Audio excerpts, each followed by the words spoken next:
नमस्कार साथियों, स्वागत है आपका अपने YouTube चैनल रत्नेश एकेडमी पर।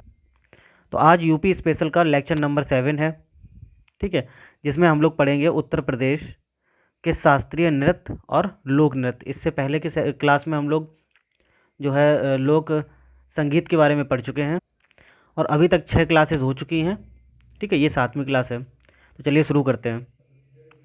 तो पहले बात करते हैं शास्त्रीय नृत्य की उत्तर प्रदेश में, ठीक है। तो उत्तर प्रदेश का एकमात्र शास्त्रीय नृत्य है कथक।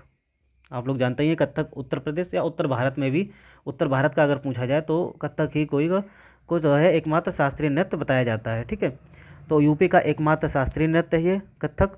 अवध के नवाब वाजिद अली शाह का इसको संरक्षण प्राप्त था, किसको? कथक को। लखनऊ और बनारस घराने ये कथक के लिए सुप्रसिद्ध हैं, ठीक है। इसके अलावा कथक के बारे में बात की जाए तो इसके जो प्रसिद्ध नर्तक हैं उनमें है लच्छू महाराज, बिरजू महाराज, सितारा देवी और रमा देवी, ठीक है। नेक्स्ट पॉइंट देखते हैं, राष्ट्रीय कथक संस्थान ये आपका लखनऊ में है और इसकी स्थापना हुई थी 1989 में। अब बात करते हैं लोक नृत्य की उत्तर प्रदेश के संदर्भ में, ठीक है। तो ये देखिए, जैसे कि ये मैप बनाया गया है, तो उत्तर प्रदेश में आपको पता है कि क्वेश्चन किस तरीके से पूछे जाते हैं कि ज़्यादातर क्वेश्चन ये पूछा जाता है कि कौन सा लोक नृत्य किस क्षेत्र से संबंधित है, पूर्वांचल से, ब्रज क्षेत्र से, बुंदेलखंड से, अवध से, ठीक है। तो उस तरीके से हम लोग देखेंगे। जैसे कि अवध की बात करें तो अवध में आपको ये 3 लोक नृत्य देखने को मिलते हैं सबसे ज़्यादा, जोगिनी, कलाबाजी और ढेड़िया, ठीक है। तो जोगनी, कलाबाजी और ढेड़िया ये कहाँ के हैं? ये अवध के हैं। पूर्वांचल की अगर हम बात करें तो पूर्वांचल में है आपका कठघोड़वा, चौरसिया मुख्य रूप से जौनपुर का है, लेकिन पूर्वांचल भी अगर ऑप्शन में दिया हो तो पूरा पूर्वांचल वो भी आपका आंसर जो है वो ठीक होगा, ठीक है। तो चौरसिया उत्पत्ति जौनपुर की है, लेकिन अब पूरे पूर्वांचल में है ये, ठीक है। इसी तरीके से धीवर, नटुआ, कजरी मुख्य रूप से मिर्ज़ापुर और कर्मा मुख्य रूप से सोनभद्र, ठीक है। ये पूर्वांचल के हो गए।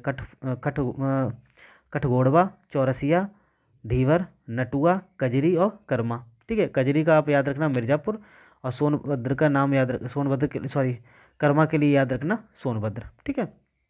बुंदेलखंड की अगर हम बात करें तो बुंदेलखंड में है आपका ख्याल, लठमार नृत्य, ठीक। एक ये लठमार होली नहीं है, ये लठमार नृत्य है जो कि बुंदेलखंड रीजन का है। धूरिया, दीवारी पाई डंडा, राई, कानरा नृत्य और घोड़ा नृत्य, ठीक है। इसी तरीके से अगर ब्रज क्षेत्र की बात करें तो चरकुला और घड़ा नृत्य, घड़ा है ये, चरकुला या घड़ा, इसको ही घड़ा नृत्य भी कहते हैं, ठीक है। और मयूर नृत्य, रासलीला और झूला, ठीक है। तो ये इंपॉर्टेंट क्या है, उत्तर प्रदेश के क्षेत्रीय कुछ लोक नृत्य हैं। क्वेश्चन में क्या है कि इनसे ज़्यादा डिटेल में नहीं पूछा जाएगा, लेकिन हाँ ये जरूर पूछा जाता है कि कौन सा नृत्य कहाँ का है। जैसे मान लो आपको ऑप्शन में दे दिया जाए कि निम्नलिखित में से कौन सा नृत्य पूर्वी उत्तर प्रदेश में बोला जाता है, और आपको 4 ऑप्शन दिए हैं और उन 4 ऑप्शन में एक दिया है कजरी, ठीक है। तो ऑप्शन क्या हो जाएगा? कजरी। इस तरीके से क्वेश्चन आते हैं, या तो ऐसे आएंगे या फिर आते हैं मैच दी कॉलम में मिलाने के लिए कि कौन सा नृत्य किस क्षेत्र से संबंधित है, ठीक है। तो ये तो हो गए लोक नृत्य। उत्तर प्रदेश में एक ही शास्त्रीय नृत्य है, वो है कथक, ठीक है। उसके बारे में भी हम लोगों ने चर्चा की अभी। ये लोक नृत्य हो गए। कुछ लोक नाटक हैं, जैसे कि रामलीला एक नाटक है, ठीक है, लोक नाटक है। रासलीला, नौटंकी, स्वांग, नकल, ख्याल आपका लोक नृत्य भी है और लोक नाट्य भी है।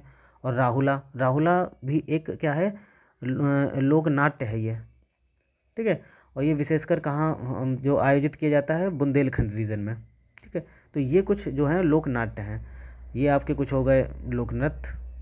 इससे पहले वाले सेशन में हम लोगों ने लोक संगीत देखे थे। तो आज की वीडियो में बस इतना ही, मिलते हैं नेक्स्ट वीडियो में और एक नए टॉपिक के साथ। तब तक के लिए आप अपना रिवीजन करते रहिए। पूरा वीडियो सुनने के लिए बहुत बहुत धन्यवाद।